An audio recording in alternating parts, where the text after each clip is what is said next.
guy is standing a little away from the playground, quietly watching a bunch of girls taking their PE lesson, his eyes following their every move as they run, stretch, and laugh together under the bright sun. He keeps staring at them, lost in thought, thinking about how youth is such a beautiful time for a person to live, a time full of dreams, hope, and endless possibilities. Just then, as the girls continue their exercises, one student nervously walks up to the PE teacher, Tong, and points toward the handsome man, whispering that he has been glaring at them for quite a while now, and it feels very uncomfortable. Tong's face darkens as she hears this, and in her mind, she immediately decides that this man must be some sort of pervert who enjoys staring at young, beautiful girls without feeling the slightest bit of shame. Feeling protective of her students, she decides to make her way toward this man and have a serious talk with him about his behavior. From behind her, the student who reported him asks Tong to be careful, but Tong does not slow down. She continues to angrily approach the guy, ready to teach him a lesson he will never forget. She is only a few steps away when suddenly another student cries out in panic, calling for Tong and asking her to come over as soon as possible, shouting desperately for help. Tong's heart skips a beat, and she immediately realizes that something serious is happening. She quickly yells at everyone to stand still, telling them to stay calm and mentioning loudly that she is on her way. She rushes over to the group of students, her footsteps fast and heavy, and when she arrives, she sees that a student named Yushi has collapsed on the ground, her body limp and her eyes shut. Tong instantly assumes that it must be because of a sunstroke, given the hot weather. At this moment, everyone discovers that Tong is not just a PE teacher, but she is also a trained doctor. Tong takes charge and quickly asks all the students to spread out and not block the air, telling them that she is going to try artificial breathing on Yushi. As she leans down, she thinks about the seriousness of the situation, and the guy from earlier might be thinking about something else because, holy moly, Yushi has got some huge racks that might catch his attention. Tong ignores all distractions and begins to give Yushi mouth to mouth, hoping and praying that she would regain her consciousness. But Yushi does not respond at all and just lies there, completely passed out. Tong grows more worried and turns to the students, asking any two of them to help carry Yushi to the nurse's office. Just then, the guy who had been peeping before suddenly arrives, telling Tong to wait. He looks strange with 2 rolls of paper up his nostrils and a toothpick in his mouth, walking with a confidence that makes him look like Sherlock Holmes. Tong narrows her eyes, not buying his act for a second. She quickly recognizes him and sharply asks what he wants, telling him firmly to get away from her students. However, the guy does not move an inch and tells Tong that the reason for Yushi passing out might not be a sunstroke at all, but rather a sudden heart failure, warning her that they cannot move Yushi casually or her life might be in danger. The students begin to murmur, their faces full of concern, clearly hoping Yushi will be fine. Tong still does not believe a single word coming out of this creepy guy's mouth and demands why she should trust him. Then, another student speaks up, saying that she remembers Yushi once telling her that she fainted on the way to the hospital before and became very unstable, so unstable that she almost died. This student also points out how Yushi usually carries a bottle of medicine with her and wonders if taking it might help. They quickly search Yushi's pocket and find the small bottle, but when Tong checks it, she sees it is empty. She opens the bottle, and the strong, strange smell makes her gasp. The guy then calmly says, "I told you," and explains that this medicine is made of 13 types of ingredients, saying that it is a traditional Chinese medicine for the heart. He adds that this medicine must have been prescribed by an expert. Tong looks at him in shock, surprised that he knows so much about the situation, and with curiosity and disbelief mixed in her voice, she asks him who he really is. The guy stands there with a straight face and introduces himself as Shyong,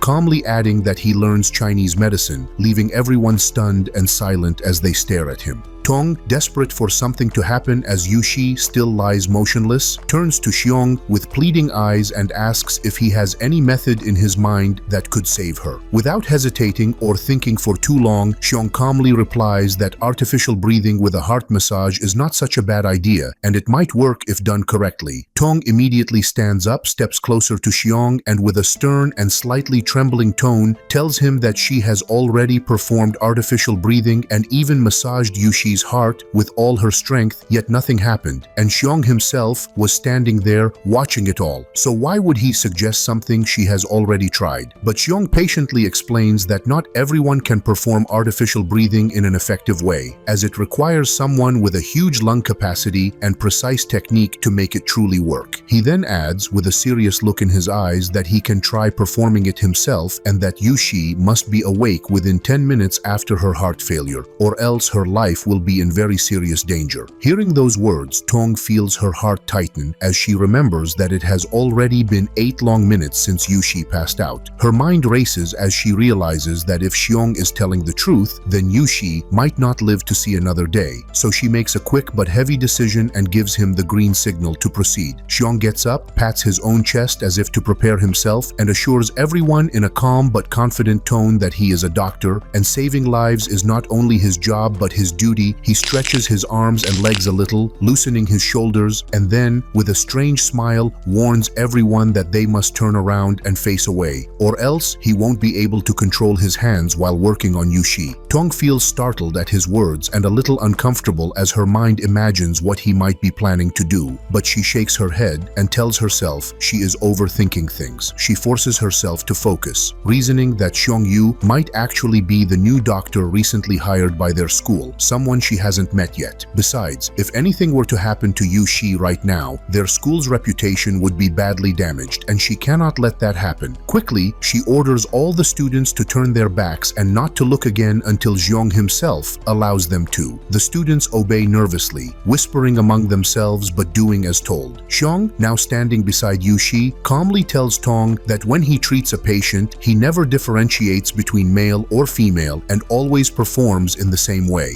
with everyone, because to him a patient is a patient. Tong frowns in confusion, not understanding why Shyong would suddenly mention such a thing, but she snaps back and yells at him to stop talking and hurry up, accusing him of wasting precious time. Shyong finally decides to get serious. He kneels down beside Yushi, quickly lifts her shirt just enough and starts unbuttoning her chest wear to free her chest. Tong gasps loudly in shock, her eyes widening, and she instantly shouts at him, calling him out for doing something so inappropriate in front of everyone. But Shyong, keeping his composure, quickly reminds her of basic safety rules when someone is in heart failure. He calmly explains that it is important to release a patient's chest area so they can breathe better and so first aid can be performed properly. He even shakes his head lightly, saying he thought a PE teacher would know this, but apparently she doesn't. Tong feels embarrassed but remains silent, watching him closely. Shyong continues his preparation, his eyes briefly noticing the undergarment's color, softly muttering that it's pink, which makes Tong glare at him and scold him for wasting even more time, reminding him loudly that there are only 30 seconds left before it might be too late. But Shyong remains calm, saying that this is more than enough time for him to perform his special treatment. He then gently but firmly asks Tong to step aside and give him space. To everyone's surprise, Shyong suddenly flips himself upside down in a strange movement, prompting Tong to frown and shout at him to stop fooling around with acrobatics and get to the treatment. Shyong then quickly strikes between Yushi's chest with one of his hands, a move so precise and practiced that it looks almost professional. He suddenly blurts out with confidence that this is the perfect time, and without wasting another second, he bends down and gives Yushi a strong mouth-to-mouth. Tong, feeling her face heat up in embarrassment, quickly looks the other way because the act seems far too intimate for her to watch. At the same time, she silently thanks herself for ordering the students to turn around. Otherwise, Yushi's reputation could have been ruined in front of them. After a few tense seconds, Shyong pulls back, wipes his mouth with a piece of cloth, and calmly tells Tong that it's done. He assures her that Yushi will wake up in a few moments and adds that if her condition worsens again, Tong should meet him at Chu Vice Chancellor's office. Hearing this unexpected instruction, Tong is left standing there in complete shock, trying to process everything that just happened. Tong keeps thinking about how Shyong was just talking so casually about Principal Chu, and this makes her wonder even more. She knows very well that the school's hospital is directly under Chu's control, and she starts questioning in her mind if Shyong is really their school's new doctor or just pretending. Moreover, Tong understands that it is never an easy thing to get a job under Chu because Chu is known to be very strict and only hires people who are truly talented and capable. This makes Tong believe that Shyong must indeed be someone someone with impressive skills and knowledge. What surprises her the most and also makes her secretly happy is that Shyong seems to be roughly the same age as her, which feels oddly comforting. Shyong then suddenly stops walking and turns to Tong, politely asking her to show him the way to the principal's office because he is completely new here and has no idea where anything is. Tong points in the right direction and explains that he needs to go east from here and walk for about a kilometer, and after that, he will find Chu's office easily. But as soon as she says this, Tong begins to doubt herself again, thinking if Shyong really knows Principal Chu at all since he doesn't even know where her office is located. Just as she is lost in thought, a student suddenly calls out for Miss Tong, saying loudly and happily that Yushi has just woken up. Tong's face brightens and she immediately rushes back toward Yushi, asking her other students to go find something else to do for now, explaining that she will take care of Yushi herself. Tong kneels beside Yushi and gently asks if she is feeling all right. Yushi opens her eyes, looking weak but conscious, and softly says that she feels fine now. She also says, with a hint of sadness, that she didn't know her chronic illness would suddenly get in the way during her PE lesson like this. Tong is about to tell Yushi all about Xiongyu and what just happened, but she stops herself, thinking it would be too embarrassing for Yushi to hear right now. Instead, Tong calmly tells her that it is very lucky she wasn't alone when she collapsed, otherwise the situation could have been much worse. Tong then strictly instructs Yushi never to perform such dangerous exercises again because they might seriously affect her fragile health. But Yushi, still lying on the ground, ignores that warning and says something strange instead. She tells Miss Tong that while she was passed out, she saw a dream about a man. Then, Yushi suddenly touches her chest area and notices in shock that there is no undergarment there. Her eyes widen and she starts panicking, asking Tong what happened to it. Tong herself feels panic rising in her chest as she instantly realizes that it must have been Shyong and he must have forgotten to put it back after the treatment. Tong quickly collects herself and tries to divert Yushi's attention by calmly telling her to visit the school hospital first for a proper checkup. To cover things up, Tong lies to Yushi, saying that she herself was the one who unbuttoned the undergarment when Yushi passed out and that she had given it to another student for safekeeping, promising that she will get it back for her soon. Deep down, Tong makes a decision to head to Principal Chu's office to find Shyong and take back Yushi's undergarment from him as soon as possible. Meanwhile, Shyong has already walked for an entire kilometer and finally arrives outside Chu's office. He looks around at the huge buildings and thinks about how this school is truly considered one of the best in the world because of how massive and impressive it is. Shyong then knocks gently on the office door, opens it, and steps inside,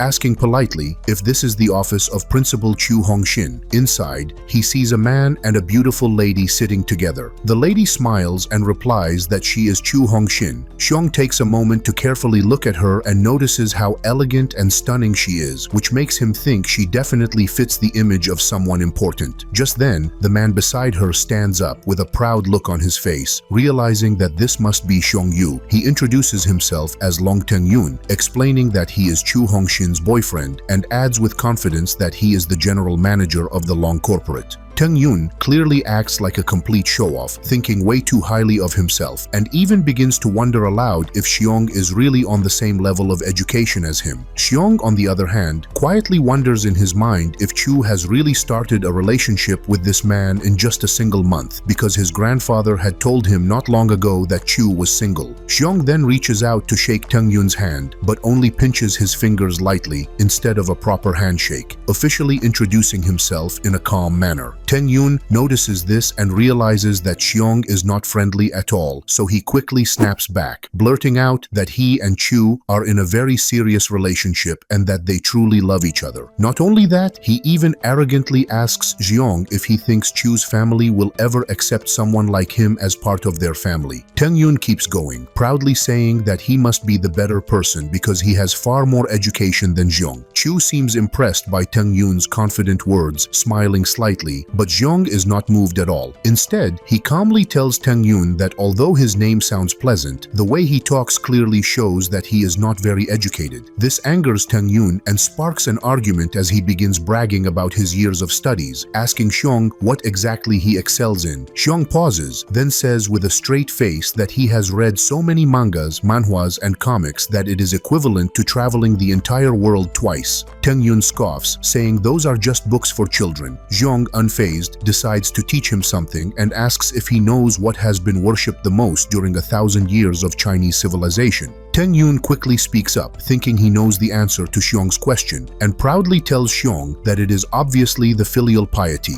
a value that has been respected in Chinese culture for centuries. However, Chu's sharp eyes narrow as she immediately realizes what Teng Yun has not. This answer is about to be used against him in a way he never expected. Shyong smiles faintly, seizing the moment, and begins to explain smoothly that he and Chu's wedding was not something randomly decided but something arranged long ago by their grandfathers. He says clearly that there is nothing either of them can do about it except to respect the filial piety, because it has been worshipped for thousands of years, and to break such a sacred agreement would bring shame and even punishment from the heavens. He adds with dramatic weight that if they were to disobey this, they would risk being struck by lightning and would not be able to show their faces to anyone again. Shyong uses this moment not only to emphasize duty but also to brag, saying with confidence that many beautiful girls have admired him and wanted to be with him over the years, yet he refused every single one of them. He says he came here to fulfill his duty, even if it means sacrificing his own wishes and freedom. He admits honestly that he has never met a woman like Chu before, but he still declares that even if she were ugly, he would honor the arrangement and marry her. Chu listens quietly, but then an idea sparks in her mind. She asks Shyong in a calm voice if it is really true that so many girls admire him. Without hesitation, Shyong confirms, explaining that he has strict boundaries with them and has never betrayed Chu's trust, even in thought. Chu's eyes gleam as she suggests a clever escape plan, saying she could simply go home and tell her grandfather that she does not want to marry Shyong, and since he has many admirers, he could easily choose another girl instead. She even sweetens the offer by saying she would pay him a large amount of money, enough to let him live a lavish, comfortable life forever. Shyong tilts his head and asks her if he heard that correctly. Chu calmly repeats herself and asks him to name the amount, promising to pay it immediately. But Shyong, smiling slyly, suggests they talk about such private matters alone and boldly asks her to tell her so-called boyfriend to leave the room. This sparks an angry reaction from Teng Yun, who grabs Shyong's collar tightly and demands that he show some respect. Chu quickly intervenes, asking Teng Yun to make himself busy elsewhere, and Teng Yun reluctantly lets go, muttering to Shyong that he sure knows how to talk. As soon as Teng Yun steps out, Shyong wastes no time and starts teasing Chu, bluntly saying she should pick a more handsome fake boyfriend next time instead of an ugly one. Chu frowns and thinks silently to herself that Shyong is wrong, because in her eyes Teng Yun is actually quite a good man. Ignoring his insult, she shifts the topic back to the marriage, asking Shyong directly what he wants in order to cancel it. But Shyong shakes his head and says firmly that there is nothing she can do, because he deeply respects filial piety and swore to his grandfather before he died that he would marry her no matter what. Chu stays calm and tells Shyong he could have all the freedom he wants with other girls if only he would cancel the marriage. Shyong smirks and plays along, asking her how many girls exactly she is offering. He says he has already encountered so many beautiful girls that beauty now feels as common as clouds in the sky, and then mockingly asks if Chu plans to give him as many girls as an emperor would have. This angers Chu, who suddenly swings her hand to strike Shyong, but he dodges easily with his hands still tucked casually in his pockets. She keeps attacking, furious, telling him that there are 15,000 girls in this school alone who qualify as beauties, and if Shyong wants to meet them all, it would take him 40 years. She then spins around and tries to kick him, but Shyong swiftly dodges and, in that split second, accidentally catches a glimpse of her private area, making his eyes widen slightly. At the same moment, he silently notes how skilled she has become in martial arts. Chu notices where his eyes go and immediately shouts angrily, calling him a pervert,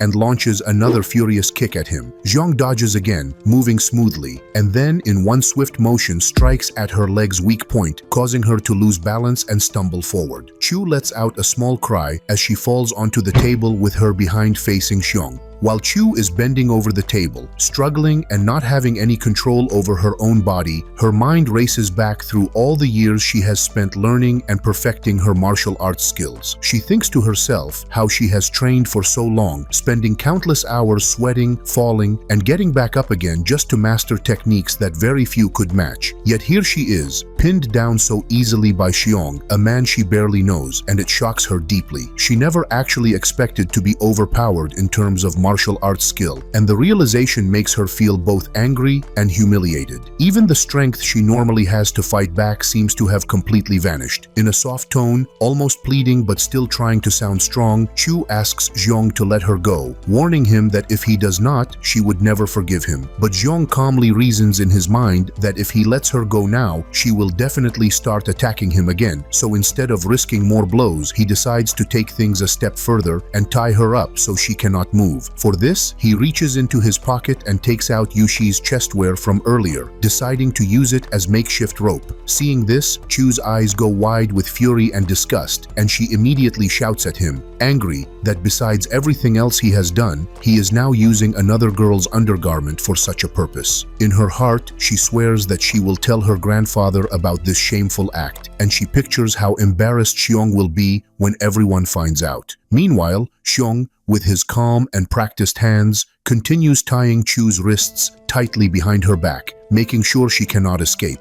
Chu grits her teeth, her anger boiling hotter with every passing second, and she growls through clenched teeth that she has never faced such humiliation since she was a child. She struggles, but she cannot break free, and her mind burns with thoughts of revenge, wishing she could strike him down that very moment. Once he finishes tying her up, Shyong casually strolls over and takes a seat in Chu's chair, as if he owns the place. He leans back comfortably, looking directly at her, and starts talking about their marriage as if nothing unusual is happening. He calmly suggests that next Friday would be a suitable day for their wedding, admitting it might feel rushed, but he believes they can manage. Chu's eyes blaze with defiance as she snaps back, saying there is no way such a thing is happening, and she threatens to tell her grandfather immediately, confident he will take her side. But Shyong, unfazed, simply replies that her grandfather has already warned him about how stubborn and difficult she can be, and that is exactly why her grandfather trusts him as the only person who can persuade her. Hearing this breaks something inside Chu, and she feels disappointed and betrayed.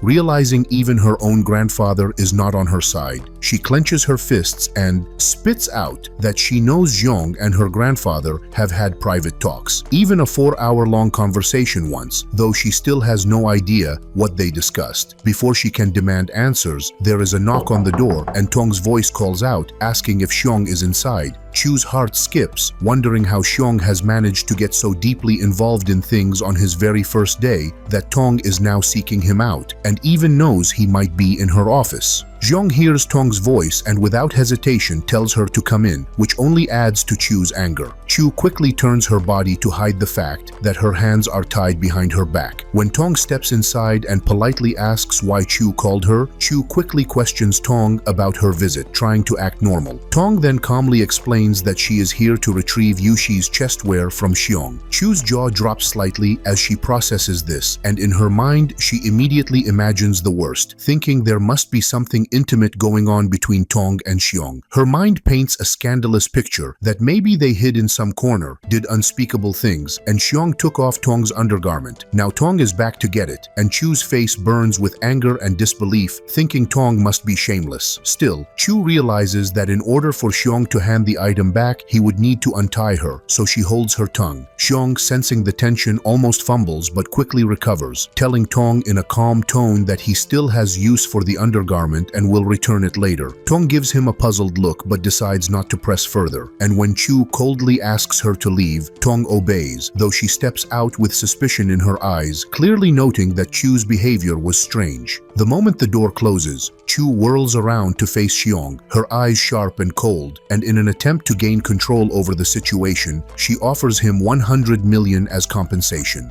On top of that, she even says she will allow him to continue seeing Tong if that is what he wants. Shyong smiles faintly, acknowledging that he would stay with Tong if she truly wishes to be with him, but even with such an offer, he calmly says he is not willing to cancel their marriage. Chu's patience is stretched thin, and she rages at Shyong, shouting that she has tried every reason, every excuse, but he refuses to budge. As one last desperate move, Chu softens her voice, asking politely what exactly he wants in order to end this marriage. But Shyong, with his usual calmness, answers firmly, reminding her that she already knows how good his personality is, how filial he is, and how nothing in this world will ever make him cancel their marriage. Chu's hands clench into fists as she glares at him, threatening through gritted teeth that if they do marry, she will stay unhappy with him forever, never do anything for him, and make sure that his life becomes as miserable as possible. Shyong, with a smirk, tells Chu that she doesn't need to do a thing for him anyways. He reminds Chu that she belongs to a very rich family and that they would obviously hire nannies and maids to take care of their things. As for the part where Chu wouldn't stay with Shyong, he doesn't have a problem with that either. Instead, he tells Chu that she will only need to sleep with him at night, and for the rest of the day, they can stay apart from each other. Meanwhile, Chu silently frees herself from captivity and tries to slap Shyong across the face, asking him to go away. Shyong asks her to calm down, mentioning how her grandfather asked him to come her and even take a position at Chu's school of his liking. Chu then asks Shyong about the level of his education. In response, Shyong points out how he has always stayed with his grandpa and has always learned things from him, and how he has never stepped into any school before. So, Chu asks Shyong about the type of skills he has got. Shyong explains that he is quite good at a lot of things. Martial arts and Chinese traditional medicine are a few of them. Chu then begins listing down the possibilities of why Shyong can't work here. She explains how they have already got a security guard team in their school that are police-backgrounded people. As for Shyong's medicinal skills, Chu explains how they already have a well-established hospital in their school with 10 to 20 members consisting of principals and directors. Other than that, there are also 30 more members consisting of actual doctors.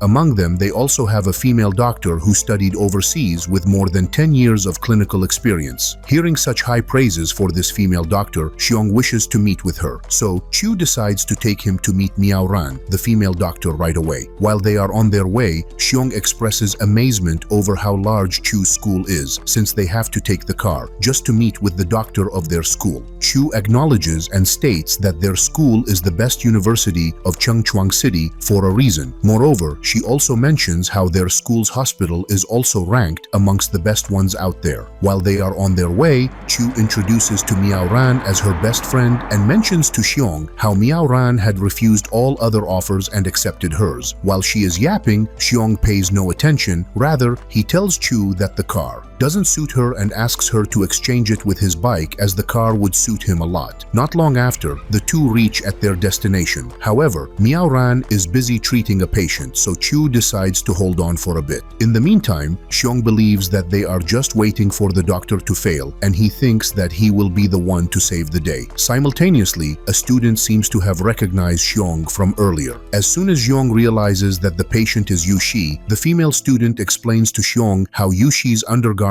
was disappeared after she had woken up. Later, they got busy in training. There, a student that hates Yushi dearly implied that the doctor who saved her had touched her jugs. Due to the embarrassment of hearing such words in front of her friends, Yushi's face turned pale, so they quickly brought her here, and this is where she fainted. At the same time, Chu realizes that what she thought was a misunderstanding between Tong and Shyong. Shyong then asks the student to go and take her class, assuring that he will take care of Yushi. Chu then approaches Miao Ran and asks what's wrong, but she doesn't seem to have any idea either. Chu quickly warns Miao Ran how they have to do their best to save Yushi, as her elders are very important personnel. So, Miao Ran suggests that they do another checkup on Yushi. It is then that Shyong steps in, telling them how Yushi is not some lab dog that they can keep on checking up on her. He then asks them to give him a chance. Seeing Miao Ran confused, Chu introduces Shyong to her. Miao Ran then discovers that Shyong is also a doctor and specializes in Chinese traditional medicine. Moreover, Miao Ran seems to be aware of the miracles this specialization can carry, so she doesn't stop Shyong. He then assesses the situation and explains that he will need to use the needle technique to cure Yushi since she has a heart disease. Miao Ran quickly understands that Shyong will strike Yushi's meridian points, which requires immense precision and accuracy, so much so that only an expert can do it. Chu then asks Shyong if he is sure about this, to which Shyong replies in his typical fashion. However, Miao Ran assures Chu that Shyong is the right man for the job. She appears to have noted that heart disease can only be checked once it has occurred, but Shyong Shyong was able to tell it just by looking, prompting her to realize that Shyong is nothing less than an expert. Seeing Chu standing idly beside the bed, Shyong calmly turns his head and asks her to come closer and help him out. He requests her to carefully unbutton Yushi's shirt so that he can apply the acupuncture needles on her chest without any obstruction. Without raising any objection, Chu steps forward quickly and with steady hands begins unbuttoning Yushi's shirt, letting Shyong know that she has removed the top part of Yushi's clothing to make things easier. Even as she helps him, Chu warns Shyong in a firm voice not to try anything silly or inappropriate with Yushi while she is unconscious. Shyong does not respond to the remark. Instead, he closes his eyes, clears his mind, and begins focusing deeply. He starts chanting softly under his breath, calling upon a secret family technique that has been passed down through many generations. His breathing becomes slow and rhythmic. His eyes begin glowing faintly, and his face shows complete determination as he completes the summoning of his family's 5-needle revival acupuncture technique. With incredible precision, Shyong drives the 5 silver needles into Yushi's chest, striking the points around her heart perfectly. Almost immediately, Yushi's body gives a small reaction,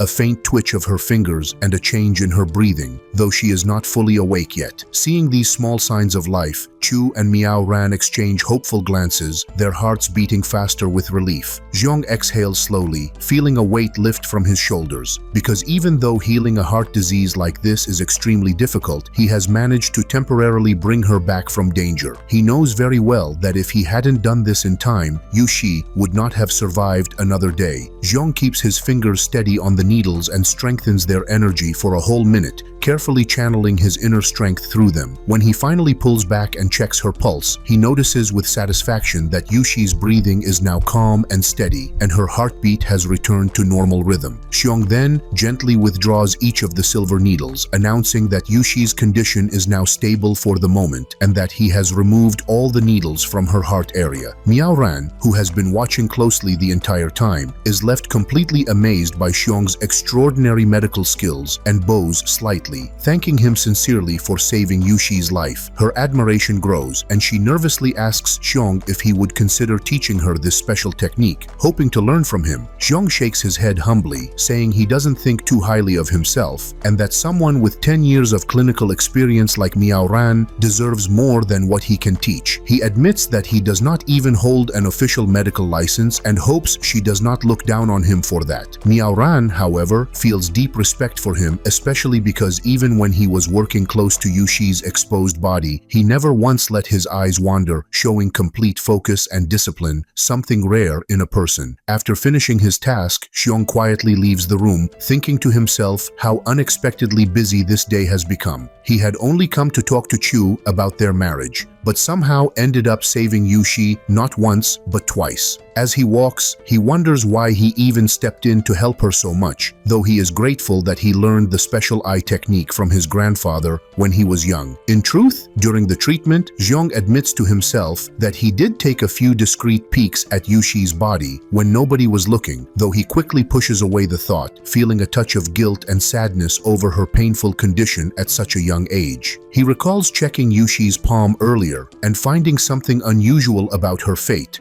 though he cannot figure it out yet. Back in the nurse's office, Yushi suddenly gasps awake, coughing violently and spitting blood, startling Chu and Miao Ran. Both women rush to her side, panic rising in their hearts as they struggle to understand why she is still in danger. At that exact moment, Shyong senses something is wrong and quickly rushes back toward the nurse's room, ready to save Yushi once again, his mind already racing with what to try next. Chu stands by Yushi's bedside, her mind spinning as she tries to figure out why Yushi has passed out again so suddenly. She turns to Miao Ran, hoping for answers, and asks if she knows what might have caused this. Miao Ran shakes her head slowly, her face full of confusion, and admits in an honest tone that she has no idea what is going on either. She even adds that this is the very first time she has faced such a strange and troubling situation in her years of medical work. Chu, feeling the pressure rising, suggests that they should not waste any more time and should take Yushi to the emergency room immediately,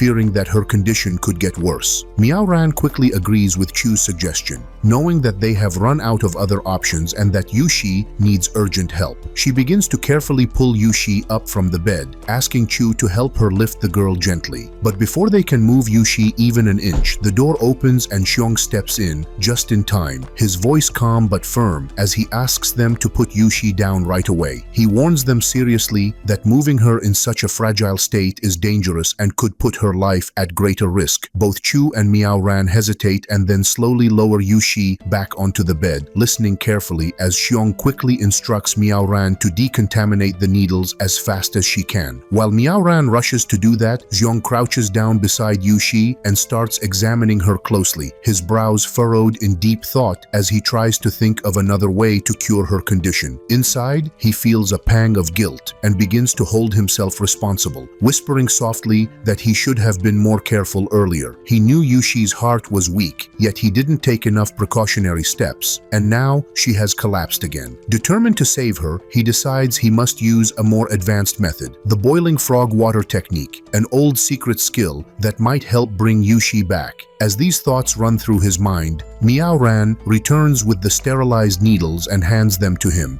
asking if they are clean enough. Shyong carefully inspects them, nods with approval, and compliments Miao-ran for using exactly the right fire level in the process. He then tells both women to step back and not disturb him, explaining that he needs full concentration for what he is about to do. With steady hands, Shyong proceeds to place 2 needles on Yushi's neck and 3 more across her abdomen. He starts to gently massage her chest area, using his fingers with precise pressure, prompting Chu to raise her voice sharply and tell him to take his filthy hands off her student. But Miao-ran immediately shushes Chu, explaining that Shyong is not doing anything inappropriate and that this massage is to open up Yushi's meridian system so her energy can flow again. Miao-ran assures her that Shyong is not even looking at Yushi's exposed body, only focusing entirely on saving her life. Chu bites her lip, still unsure if she can trust him, but she stays quiet. After a tense few minutes, Shyong finally stops, wipes his forehead, and lets out a long sigh of relief, though his face still shows frustration at being thrown into another dangerous situation so suddenly. He tells them that it is very fortunate his grandfather once taught him this rare technique, because without it, Yushi would not have made it through this episode. Miao-ran, still amazed, asks him softly about Yushi's condition now. Shyong replies that her heart is safe for now, but warns that it is still very weak and she cannot handle any kind of physical stress or harassment. He says Yushi is asleep at the moment but will wake up soon. Chu, who has been silently observing, interrupts and says she noticed Shyong massaging Yushi's heart, and since she knows a bit about acupuncture herself, she wonders why he did that. Shyong answers without hesitation, saying that because Yushi is in her puberty age, massaging her chest area will help make her chest tissue more elastic and stable, even joking that she will become the center of attention with huge racks in the future. Chu's face burns with anger at his words, but Shyong continues in his calm tone, pointing out that he has cured Yushi 3 times now without asking for a single fee, and then smirks, saying he hopes Chu will return the favor by letting him give her a massage sometime. Chu glares at him with pure hatred, unable to believe his guts. Just then, Miss Tong steps into the room, her eyes wide as she says she heard Yushi was here. Tong assumes it was Miao-ran who cured Yushi and thanks her gratefully, but Miao-ran quickly corrects her and says that it was Shyong who saved her instead. Not wanting to stay any longer, Shyong casually announces that he needs to leave because 2 of his friends are waiting for him for lunch. Before walking out, he tells Chu with a teasing tone that he will come find her again if he is not drunk by the afternoon. As Shyong leaves the room, all 3 ladies are left with thoughts spinning in their heads, each of them wondering about Shyong in their own way. They quickly rush to dress Yushi properly as she stirs and begins to wake up. Slowly opening her eyes, Yushi looks around with confusion and softly asks where she is. All 3 ladies, almost in unison, tell Yushi that she fainted once again and explain gently that she is now in the school hospital. Miao-ran leans closer and asks Yushi if she is feeling all right now. After waking up fully, Yushi blinks a few times and begins playing detective, her curiosity getting the better of her as she asks many questions about the mysterious person who saved her life. She remembers only bits and pieces from before she fainted, and her voice trembles slightly as she tries to piece things together. Miaoran listens carefully, then speaks up with a calm smile and tells Yushi that it was all thanks to Chu's friend, Shyong, who stepped in at the right time and saved her. Hearing this, Yushi's eyes widen with interest and excitement, and without a moment's hesitation she turns to Chu, asking eagerly if she knows where Shyong is right now. Chu, trying to keep her composure, explains that he has already left a little while ago. Not satisfied with just that answer, Yushi then asks if she can at least have his phone number, saying with emotion in her voice that she really wants to meet her savior and thank him personally. Chu hesitates for a moment, then says that she forgot her phone in her office but promises that she will go and fetch it so she can give Yushi Xiong's number. Deep down though, Chu knows the truth. She does not even have Xiong's number at all. Yushi, unaware of this, calms down and thanks Chu sincerely for agreeing to help her, feeling relieved that she might get a chance to see Xiong again. She then glances at the clock and realizes that today is Friday, which makes her happy, and she softly asks if she can leave early because of her current weak condition. Principal Chu nods immediately, saying that she understands and will even speak to Miss Tong herself to make sure Yushi's absence is recorded and excused properly. Chu then turns and begins to leave, telling Miaoran that she will see her later. As soon as Chu leaves the room, Miaoran stands still for a moment, thinking deeply about everything she just witnessed. She admits to herself that she is nowhere near Xiong's level when it comes to medicinal skills. For so many years she believed that her overseas education, her 10 years of clinical experience, and her achievements placed her in a completely different class. But after watching Xiong work, she realizes there is always someone better, and that no mountain is the highest. Determined, she quietly decides that she will work harder than ever to improve her own medicinal abilities. Back in her office, Chu sits down and finds herself thinking about Xiong once again, marveling at how someone so young could be so skilled. She remembers how Xiong used to travel with his grandfather, healing many people along the way, but she never imagined that a doctor who has spent her life studying advanced Western methods like herself would have no clue about Yushi's strange condition, yet Shyong, who has never stepped foot in a formal school, could diagnose and treat her just by looking. Chu feels impressed despite herself, but she quickly shakes her head, reminding herself that she has no plan to marry Xiong just because of his abilities. She knows deep in her heart that Xiong is not the kind of man who would love her sincerely and stay by her side forever, so she begins thinking of ways to get rid of him. Just then, her phone rings, and seeing Miaoran's name appear, she instantly worries that something might have happened to Yushi again. But Miaoran's voice on the line calms her, as she says she only wants to talk privately. Surprised, Chu agrees, and soon they are sitting together in a cozy corner of a coffee shop. Chu leans forward and asks with genuine concern if Miaoran has really thought deeply about her decision. Miaoran nods with conviction, explaining that she plans to resign from the school and go abroad to learn more empirical techniques. After gaining more knowledge, she hopes to return and work at Chu's school again. Chu feels taken aback and says softly that Miaoran should have at least given her some time to hire another senior doctor, or at least recommended one. But Miaoran simply smiles and says that Chu does not realize she already has gold right in front of her. Miaoran praises Xiong without holding back, mentioning how skillful he is and how a 50,000 salary should be enough to convince him to join. Chu frowns, explaining that she is actually looking for an internal medicine doctor, not someone who specializes in Chinese traditional methods. Miaoran gently counters, saying that in the end, it is not about the technique, but about saving lives, and Xiong has already proved he can do that. Miaoran then asks directly for Xiong's phone number, saying she will talk to him herself. Chu freezes, her face going pale, and Miaoran quickly realizes that Chu doesn't have his number. She tries again and asks for his home address instead, but Chu admits she doesn't know that either. Still, Chu says with certainty that Xiong will be back soon to achieve his goal, and she promises that she will let Miaoran meet him when he returns. Miaoran's instincts tell her that Xiong will definitely immediately accept this opportunity, but Chu, who feels uneasy about working alongside him, quietly asks Miao Ran to stay at the school and not give up her position yet. She even pleads with her, saying that if Shyong refuses her offer, she will still need Miao Ran by her side. However, Miao Ran shakes her head, her decision firm, and says that she is leaving no matter what, and that Chu should save her energy for persuading Shyong instead of her. Zhongyu sits on the edge of his small bed, counting the little remaining money in his pocket with a troubled expression. In his inheritance, he only received 2,000 yuan, but more than 1,000 yuan is already gone because of the expensive train ticket that brought him here. On top of that, he spent more money on buying food and drinks during his journey, and now he is left with almost nothing in his hands. Despite this, he feels a brief moment of happiness because he managed to rent this tiny, cheap, and rather dirty apartment without spending too much. However, his happiness doesn't last long because as soon as he looks up, he notices his tenant, Miss Fatty, already standing in his room with her arms crossed. Surprised, Zhong quickly asks what she is doing in his room, but she responds sharply, reminding him that it is her room actually and not his, and then demands to know where he has been hiding for so many days. Without giving him a chance to speak, Miss Fatty immediately demands the rent payment. Thinking fast, Zhong tries to make an excuse and distract her by saying she must be hungry, showing her the bag of meatballs he carries and offering to make her meatball noodles. Miss Fatty, however, is not fooled by his trick, and she coldly reminds him that his rent has been due for the past month. She even threatens to throw him out of her house if he cannot pay the rent by today. Shyong, still calm, tells her that he has found himself a super rich fiancé and promises that he will pay the remaining rent in full by tomorrow. Miss Fatty looks at him suspiciously, shaking her head because she finds it impossible to believe that someone like Shyong could have a super rich fiancé. She reminds him that she already allowed him to delay the rent for an entire month after he cooked delicious meals for her 3 times, but now she is in desperate need of money. Suddenly, Miss Fatty's tone changes as she throws herself onto Shyong, crying and saying she needs the money to pay her daughter's school fees. Shyong gently reassures her, promising that he isn't lying and that by tomorrow he will pay her a full year's rent. Miss Fatty, wiping her tears, agrees to wait just one last time but warns him that if he fails to pay tomorrow, he will have to leave. Shyong nods seriously and says that he has always kept his promises and if he cannot pay by tomorrow, he will move out by himself. For now, he admits that he has no money to treat Miss Fatty to a lavish meal, but she insists it is fine and excitedly runs to bring the ingredients she already bought. As Shyong watches her leave, he starts thinking about his 2 friends, Ho Shu and Han Xiong, who are already waiting for him at lunch. He feels guilty because he has been delaying their get-together for over a month, so he plans to quickly cook the meal for Miss Fatty and then rush to meet his friends. Meanwhile, as Miss Fatty heads back to Xiong's room with the groceries, her daughter Yanshu suddenly arrives and catches her mother standing there with food in hand, looking like she is about to secretly eat with Xiong when no one is around. Surprised, Miss Fatty tries to explain, while Yanshu, who looks pale, says she got sick and had to take a leave from school. Miss Fatty quickly explains that things are not what they seem and that she only bought the food for Zhong. Just then, Zhong enters and calmly confirms Miss Fatty's story, saying how she not only bought food for him but even gave him relief from paying rent for a whole month, and in return he is now preparing to cook a meal for them. Miss Fatty is startled, realizing that Shyong is quick to take advantage of a situation and twist words to his favor, as there was never such a deal between them. Yanshu, still suspicious, suggests that Shyong make the meal at her own place instead, and Shyong happily agrees. He doesn't stop there though. He begins complimenting Yanshu on her beauty, making her blush slightly, but also causing Miss Fatty to scold him, asking him to stop hitting on her daughter. Zhong explains with a smile that he has no such intentions, then politely asks Yanshu to take the ingredients to her home, saying he will follow shortly.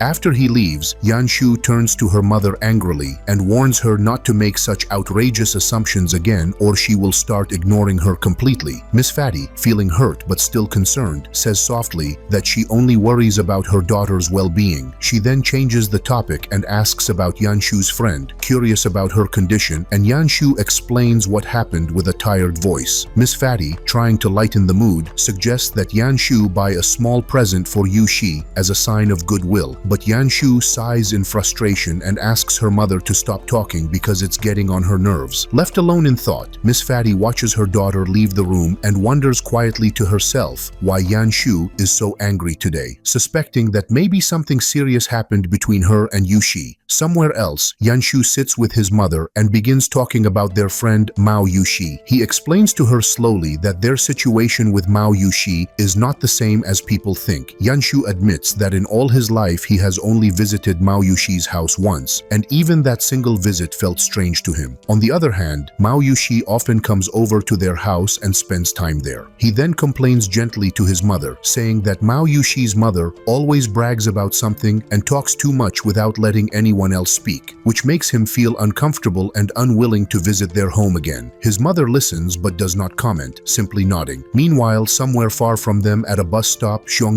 is standing with his hands in his pockets waiting for his ride. He speaks to himself with a confident smile, saying that his friends Han and Ho Shu have called him to a restaurant that is quite far away, so he has no choice but to take the bus. He proudly reminds himself that he has a sharp memory and can remember anything after seeing it once, so traveling is not a problem for him. Before leaving his apartment, he studied the Chungcheong city map carefully and memorized every bus route, feeling proud of his ability. He starts counting down the time, glancing at his watch. 3 minutes left, then 2, then 1, and right on time, the bus arrives with a gentle screech. As Jong-yu steps onto the bus, somewhere behind the bus a car is driving slowly, and inside the car sits Yushi. Her eyes widen suddenly as she spots Xiong-yu stepping onto the bus, and in a loud and urgent tone she tells her father to stop the car. Her father, surprised and confused, quickly asks her what has happened, but Yushi, still staring at Xiong-yu, quickly urges him to follow the bus without giving any further details. When her father asks again if something is wrong, Yushi says she will explain everything later and insists that he must not lose sight of the bus. Inside the bus, Jong-yu calmly looks around and smiles to himself, feeling lucky as he sees many beautiful girls traveling at this time of day. He leans back slightly, enjoying the ride, but his smile fades quickly when his sharp eyes notice a man standing in an odd and suspicious position. The man's eyes are fixed on a young woman's chest, and his behavior is clearly inappropriate. Xiong-yu feels anger rising inside him, thinking to himself that he cannot simply stand by and ignore such behavior. He watches closely and notices that the woman is looking down at her phone. Curiously, he tilts his head and spots her screen just enough to see that she is using SNS under the username Tianyun. Without wasting time, Jong-yu quickly adds her as a friend and sends a message, warning her that a pervert is standing behind her. Tianyun looks surprised and quickly accepts his friend request, typing back a message asking who he is. Jong-yu tells her it does not matter who he is. What matters is that she knows someone dangerous is near. Tianyun types again, worried, asking what she should do. Jong-yu calmly tells her not to panic and gives her a clever plan. An old lady is about to get on the bus, so Tianyun should give up her seat and walk away from the man at the same time. Following his advice, Tianyun quickly stands up, offers her seat to the old lady, and moves to a safer spot. The old lady smiles and thanks her warmly, and Tianyun now feels safe and breathes a sigh of relief. She sends another message thanking Jong-yu for his help, and he replies that it is simply his duty to help others. Her curiosity grows and she asks where he is sitting. Jong-yu teases her, saying she should try to guess, and if she guesses wrong, she has to tell him her name. He gives her a clue, look left and right. Tianyun glances around, but there are so many people with phones that she cannot figure it out. Finally, she gives up and shyly types her name, telling him that she is Shangguan Tianyun, and then asks for his name. Jong-yu replies confidently that his name is Jong-yu. Tianyun smiles as she reads his message, telling him again that he is a good and kind person, not like that pervert. Jong-yu smiles proudly and says that this is what a real man should do. Still curious, Tianyun keeps looking around, but she never realizes that Xiong-yu is standing right next to her, smiling to himself. Just then, Xiong-yu's eyes sharpen as he notices another young woman nearby, and to his anger he sees the same pervert staring at her in the same disgusting way. Xiong-yu's blood boils and he fixes his gaze on the man, giving him a mocking smile. The pervert notices this and glares back at Xiong-yu with anger, unaware of the storm that might follow. Xiong-yu gives a calm and confident smile to the man who had been staring at Tianyun earlier, keeping his sharp eyes on him as if he is already prepared for trouble. The man feels provoked by Zhongyu's expression and his pride is hurt, but instead of shouting directly at Zhongyu, he suddenly changes direction and starts yelling at the old man who had taken Tianyun's seat, accusing him loudly of stepping on his foot without even apologizing. The old man looks surprised and confused, his face showing his innocence as he softly replies that his feet have always been forward and he has not stepped back even once, so it must be some misunderstanding. However, the man becomes louder, his voice echoing through the bus as he points to a dirt mark on his shoe and demands to know who else could have stepped on him since no one else is standing near him. The old man grows nervous, touching his forehead as if he is feeling dizzy, and politely asks who this rude man even is, but the man ignores the question and raises his voice even more, trying to intimidate him and scare him in front of everyone. At that moment, Tianyun, who cannot stand this bullying, bravely steps in and tells the man in a firm voice to stop picking on the old man. She warns him that she has been recording his behavior on her phone and will post it online for everyone to see if he continues. Other passengers on the bus also speak up, one after another, telling him to leave the old man alone and behave himself. Shockingly, instead of backing down, the man smirks and laughs loudly, saying he doesn't care and would love to be famous, his tone arrogant and shameless. Suddenly, without any warning, he lifts his hand and slaps the old man hard across the face. The sound of the slap making everyone gasp as the old man stumbles and falls near Tianyun's feet. Just then, Zhongyu quickly steps forward, his movements fast and controlled, shielding both Tianyun and the old man with his body. He gently helps the old man up and calmly asks Tianyun if she is all right. Hearing her name, Tianyun freezes for a second and suddenly realizes that this is the same man who warned her earlier on SNS. With wide eyes, she asks him if he is Zhongyu, and he nods without hesitation, telling her quickly to help the old man sit down and call the police while he takes care of the situation. Turning toward the man, Zhongyu's eyes narrow as he asks if he really thinks he can just walk away after attacking an elderly person, demanding that he take responsibility for what he has done. The man, still angry, shouts back that it is none of Zhongyu's business and points a finger at him, threatening to hit him as well. Zhongyu's expression darkens, his voice calm but sharp as he says there are two things he hates most in his life. One is when someone tells him he belongs in hell, and the other is when someone dares to point a finger at him. Without giving the man a chance to react, Zhongyu grabs his hand and with a quick movement breaks the man's finger, making him scream in pain and drop to his knees. Zhongyu then orders him coldly to kneel and sit down. Terrified, the man starts begging for mercy, calling Zhongyu brother and saying he will do anything if Zhongyu just lets him go. Zhongyu replies that they will discuss things later, but first they will wait for the old man's family to arrive. Desperate, the man tries to offer money to settle the matter, but Zhongyu calmly says that if he can bring out 50 million yuan in one go, then maybe they can talk. The man stares in shock, thinking Zhongyu must be joking, but then he puffs up his chest and tries to scare him, loudly declaring that he is part of the Black Dragon Tea group, warning Zhongyu that he could be killed without even knowing how. The passengers on the bus gasp in fear upon hearing the gang's name, but Zhongyu just laughs and says jokingly that he doesn't even like tea. Furious, the man charges at Zhongyu, but Zhongyu moves like lightning, kicking him hard in the face and sending him crashing backward. Zhongyu then says loudly that shouting a mafia name in public is a crime, especially when the government is cracking down on such groups. A few minutes later, the police arrive and arrest the man as he is dragged out, still swearing angrily that he will take revenge on Zhongyu someday. Meanwhile, the old man suddenly loses consciousness, slumping back in his seat, and some worried passengers suggest taking him straight to the hospital, but Zhongyu stops them gently, saying there is no need to rush because he can help right now. Tianyun, watching him with wide eyes, asks softly if Zhongyu is a traditional doctor. Without answering directly, Zhongyu takes out 5 silver needles with steady hands and begins treatment, carefully placing them on the old man's head. He then looks at Tianyun and explains calmly that this is the only way to help him wake up safely without causing him more harm. After treating the old man with his needles, Yu calmly steps back while Tianyun watches closely, her eyes full of curiosity and amazement. She cannot help but ask Yu if just a few small needles can really help someone regain consciousness so quickly, wondering out loud if what she has just seen is some kind of miracle.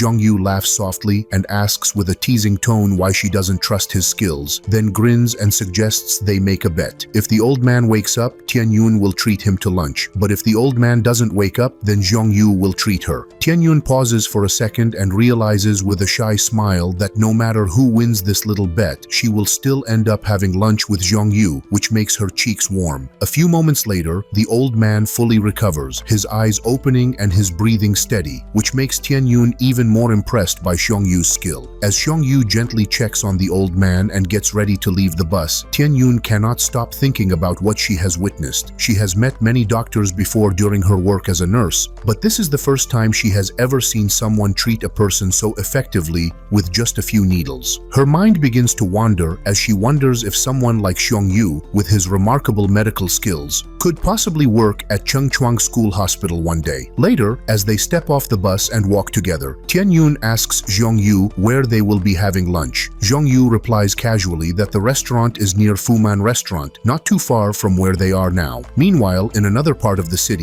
Yushi is still sitting in the car with her father, following Yu's bus closely. Through the car window, she spots Yu and Tianyun walking together side by side, but what catches her attention is how they keep a 5-step distance from each other, making her wonder if they are really a couple or just two people who met by chance. Her father, curious, asks if they are her classmates. Yushi quickly explains that Tianyun is not a classmate but actually a nurse working at her school's hospital, and she even tells him her full name, Shangguan Tianyun. Yushi says softly that she has a good relationship with Tianyun and is surprised to see her walking with a man, wondering if Tian might already have a boyfriend. Her father laughs and jokes that if Tianyun really has a boyfriend, he will break the boy's legs to protect her, making Yushi laugh nervously and quickly change the topic by reminding her father about her upcoming doctor's appointment. Her father nods and says they are meeting Dr. Lin Junhua, who is known as one of the best doctors in the city. A little later, Yu and Tianyun arrive at the restaurant, where Yu's two longtime friends are already waiting for him at a table. One of them, a very slim man, nicknamed Monkey, immediately jokes with a wide grin that Yu should have told them he was bringing his girlfriend so they could have chosen a fancier place to eat. The other friend, a big man nicknamed Black Bear, laughs loudly and suggests moving to a better restaurant across the street to make a good impression. Tianyun quickly waves her hands and explains with slight embarrassment that she and Yu are not in a relationship and that they just met earlier that day. Inside, she feels a bit awkward and wonders silently why she even agreed to have lunch with Yu and sit with two men she doesn't know at all. Monkey and Black Bear laugh and say they understand, then ask where she works. Tianyun replies honestly that she is a nurse at Chungchuang School's hospital. Monkey raises his eyebrows and says that is a great place to work, then asks if she is a doctor or a nurse, and she repeats that she is a nurse. Even though she feels like leaving, Black Bear jokes that it doesn't matter whether she is a doctor or nurse, because if someone here suddenly gets sick, she will be able to help. Monkey teases him, asking why he is trying to get someone else sick instead of himself. Tianyun laughs softly, finding their conversation funny and thinking their nicknames suit them perfectly. Curious, she asks why Yu is called Hanged Ghost, and Monkey and Black Bear happily explain that they have been friends since childhood, and when they were kids, Yu was taller than everyone else, had pale skin, and often stuck his tongue out like a ghost, so the nickname stuck. They tell her to order whatever she likes, and Monkey says Black Bear will pay because he earns good money selling food. Black Bear laughs, saying he wakes up at 3 in the morning every day to work hard. Yu smiles and tells Tianyun not to mind their jokes and to go ahead and order freely. Tianyun smiles shyly, saying that she lost the bet and will pay for the meal herself. Monkey chuckles and teases that dating Yu is rare, but Tianyun quickly insists again that they are just friends. After finishing lunch, Tianyun stands up, saying she must return to work soon, but she smiles and invites them to have lunch again next time.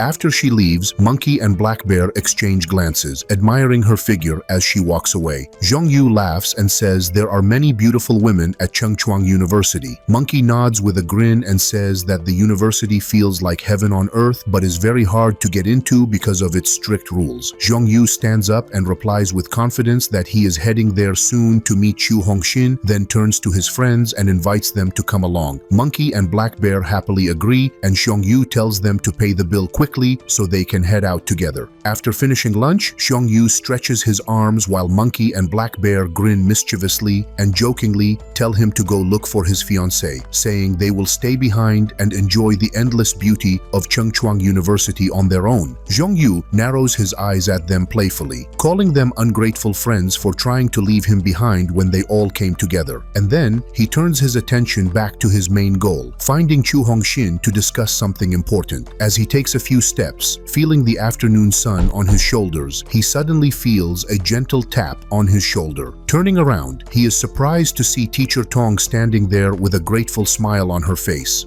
She thanks him sincerely for helping earlier that morning, explaining that if something terrible had happened to Yushi, she would have been the one blamed for negligence, and it could have ruined her reputation at the university. Yu nods calmly and replies that if he hadn't acted at that exact moment, Yushi might not have survived, so there is no need to thank him too much, but he appreciates her gratitude. Teacher Tong, touched by his words, offers to treat him to a meal in the future and politely asks for his phone number so she can contact him later. Yu takes out his phone and scans a QR code, sharing his number and jokingly reminding her that she should invite him soon if she really plans to treat him. Smiling, she agrees and waves goodbye before walking away. Later on, Yu sends his contact information to Yushi, and as soon as she receives it, she quietly asks her father to investigate this mysterious young man. Her father, curious, agrees and asks for the boy's name. Yushi tells him clearly that his name is Yu, explaining with a small smile that Shyong means panda and Yu means universe, and she also shares his number for a proper background check. Meanwhile, Yu confidently walks into the university president's office and greets Chu Hongshin with his usual teasing tone, asking her if she has finally made up her mind about marrying him. Chu Hongshin frowns with annoyance and firmly tells him she has no interest in marrying someone she barely knows, adding that if her grandfather tries to force her, she will leave China and never come back. Yu leans forward slightly, asking what she would do if she actually followed through with that, and casually reminds her that Dr. Miao knows he doesn't have any official medical certificate. Chu Hongshin waves her hand dismissively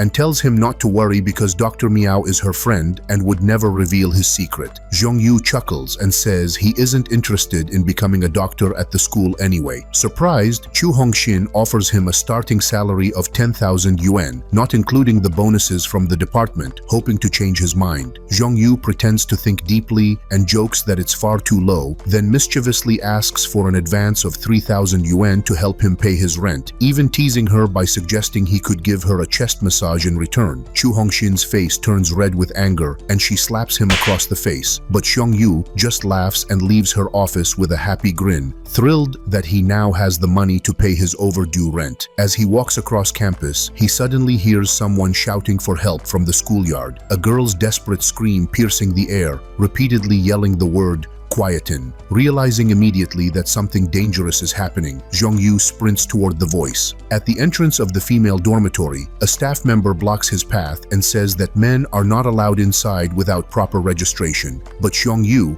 urgency in his voice, tells her there is no time for rules and urges her to call the police while he rushes in. Inside, his heart sinks as he finds a girl lying on the ground who appears to have died only moments ago. He quickly checks and feels a faint heartbeat, but her body is shutting down fast and he knows that if nothing is done immediately, not even the best traditional doctor could save her. Later, after dealing with the emergency, Yu meets up with Monkey and Black Bear, bringing them onto the campus. The two friends look around in awe, amazed by the size of the university and the lively atmosphere. Black Bear comments excitedly that this place is incredible and full of life, while Monkey nods and says he has never seen so many beautiful girls gathered in one place in his entire life. As they walk, Black Bear reminds Yu that he came here to meet Chu Hongshin and discuss something important, but before they get far, both Monkey and Black Bear are once again distracted, pointing at more beautiful students and praising the university as they laugh and enjoy the moment together. Inside the female dormitory, Shyong Yu continues working with full concentration as he treats the unconscious Tianling, who has just suffered a sudden attack. He uses his acupuncture skills with steady hands, carefully inserting each needle at precise points, and also performs artificial breathing, hoping to stabilize her heartbeat and restore her breathing. Sweat gathers on his forehead from the effort, but he does not stop. Just then, the door bursts open and a female security officer rushes in, her face stern and her voice sharp as she scolds Shyong Yu for entering the girls' dormitory without permission. Shyong Yu, keeping his calm, responds firmly that he is trying to save a life and asks her not to disturb him or interfere with his treatment. Nearby, another student gasps as she recognizes the injured girl and cries out Tianling's name, rushing closer in worry. Shyong Yu reassures her that he is doing everything he can. However, as he glances around the room while still treating Tianling, his sharp eyes notice someone acting strangely. A figure dressed like a female student but moving awkwardly. His instincts trigger, and he observes closely before standing up slightly and announcing loudly that the person is actually a man in disguise. The whole room freezes in shock. The suspicious person tries to turn away, but Shyong Yu quickly exposes the wig and warns everyone that this man nearly committed a terrible crime. The security officer steps forward, suspicious, and when she hears the disguised person's voice slip into a low male tone, she immediately grabs the wig off his head. Everyone gasps when she confirms that it is Jin Cheng-kong, a known troublemaker who sneaked in to harm Tianling. Jin Cheng-kong stammers, trying to defend himself with excuses, but the officer ignores him and shouts for help, ordering 2 male security guards to enter, handcuff him, and hold him until the police arrive. With the danger now under control, calm slowly returns to the room, and the officer turns back to see Shyong Yu leaning close to Tianling again, placing his lips near hers. She questions his actions, suspicious, but Shyong Yu explains patiently that he is performing artificial respiration to save her life, nothing else. Moments later, Tianling's body twitches slightly and she gasps for air, her eyes fluttering open as she regains consciousness. Terrified and still disoriented, she cries out for help, sobbing and looking around as if Jin Cheng-kong might still be there. Shyong Yu gently places a hand on her shoulder and speaks softly, telling her that the danger is over and Jin Cheng-kong has been arrested. Hearing his words, Tianling slowly calms down and realizes that it was Shyong Yu who saved her life. In a trembling voice, she explains that she had returned to her dorm earlier to take her medication before PE class when Jin Cheng-kong attacked her, and she expresses deep gratitude to Shyong Yu for saving her. Shyong Yu, humble as always, simply advises her to rest and recover fully. Just then, his phone vibrates with an urgent message. His friend Black Bear has been beaten in the schoolyard. Shyong Yu's eyes narrow, and he quickly informs the security officer that he must leave immediately, promising that he will leave his name and details later since he is a staff member at the school. Without wasting another second, he runs out. Elsewhere, in the schoolyard, Black Bear is being surrounded and assaulted by an angry student who believes Black Bear flirted with his girlfriend. Black Bear raises his hands defensively, insisting that he was only watching the PE girls and didn't even know who she was, but the attacker ignores his words and keeps throwing punches. Monkey tries to intervene, shouting at the attacker, but he is brushed aside. The attacker shouts that he will make sure Black Bear remembers this lesson forever and raises his fist again. Suddenly, Shyong Yu arrives like lightning, grabbing the attacker and striking with such force that the attacker is sent flying backward, crashing to the ground. Everyone watching is stunned by Shyong Yu's speed and strength, and the attacker, now shocked and hesitant, freezes in place. Shyong Yu kneels beside Black Bear, checking his bruised face and bleeding lip. Black Bear groans, covered in dust, and complains bitterly that he has been bullied badly, urging Shyong Yu to take revenge. Monkey nods, supporting the demand. A moment later, Teacher Tong rushes over, trying to calm things down, saying this might all be a misunderstanding. Shyong Yu's eyes flash with frustration as he questions her logic, asking if she would still call it a misunderstanding if one of her own students was beaten in the same way. He accuses her of protecting the attacker. Under pressure, Teacher Tong admits that the attacker is Guan Pingjun, a skilled fighter from the Taekwondo club, and warns that his father is a powerful official in Central City, someone no one wants to offend. Shyong Yu listens without fear, then walks straight toward Guan Pingjun, his steps firm and confident. He demands a public apology for what Guan did to Black Bear. Guan, filled with pride and anger, clenches his fists, refusing, and gets into a fighting stance, ready to attack. Xiongyu, remaining calm, reaches into his pocket, puts on a disguise wig, and with a cold smile prepares to teach Guan Pingjun a lesson he will never forget.